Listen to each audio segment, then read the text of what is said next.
Universe का निर्माण कैसे हुआ। अब इस सवाल का एक ही जवाब है और वो है big bang theory. Big bang theory एक एक्सेप्टेबल थ्योरी है जिसे दुनिया ने लार्जली एक्सेप्ट किया है। तो आज हम इसी थ्योरी से जानेंगे कि इस ब्रह्मांड का निर्माण कैसे हुआ।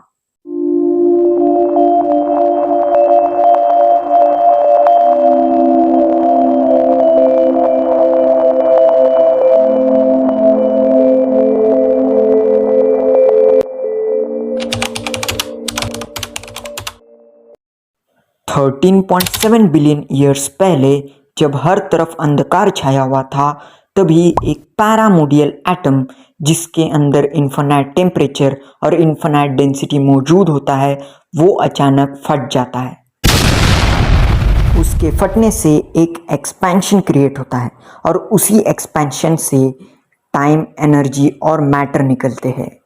अब इसी एक्सप्लोजन के कई बिलियन सालों बाद एनर्जी द्वारा स्टार्स और प्लैनेट्स का निर्माण होता है।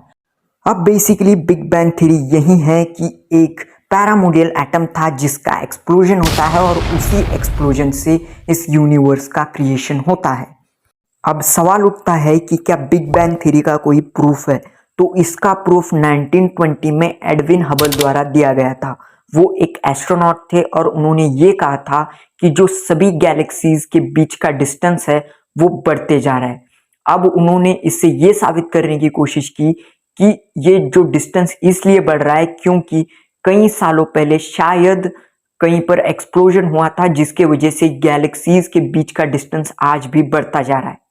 लेकिन बता दूं कि Edwin Hubble big bang theory के फाउंडर नहीं है, वो सिर्फ इस थ्योरी के समर्थन में थे और असली फाउंडर बिग बैंग थ्योरी के जॉर्ज लेमिटर थे।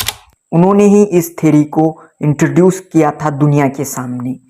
अब कुछ लोग बिग बैंग थ्योरी के अपोज में भी थे, जैसे कि 1948 में फ्रेड हॉयल ने यह साबित करने की कोशिश की कि जो दो गैलेक्सीज के बीच का डिस्टेंस है वो बढ़ नहीं रहा है बल्कि वो कांस्टेंट है।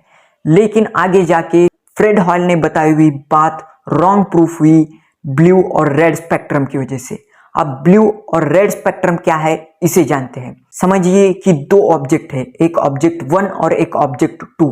अगर ऑब्जेक्ट 2 ऑब्जेक्ट 1 के पास जा रहा है तो उसे हम ब्लू स्पेक्ट्रम कहेंगे, और अगर ऑब्जेक्ट 2 ऑब्जेक्ट 1 के पास जाने के बजाय अगर उससे अवे जा रहा है तो उसे हम रेड स्पेक्ट्रम कहेंगे। तो एस्ट्रोनॉट्स द्वारा ये देखा गया कि जो सभी गैलेक्सीज के बीच में रेड स्पेक्ट्रम दिखाई दे रहा है, इससे ये साबित होता है कि जो सभी गैलेक्सीज के बीच का डिस्टेंस है वो बढ़ रहा है, और इसी की वजह से फ्रेड हॉयल ने जो बात बताई थी वो गलत साबित हुई। और इसीलिए बिग बैंग थ्योरी को सभी स्कूल और कॉलेजेस के सिलेबस में पढ़ाया जाता है। तो आज हमने इसी थ्योरी से सीखा कि इस यूनिवर्स का निर्माण कैसे हुआ।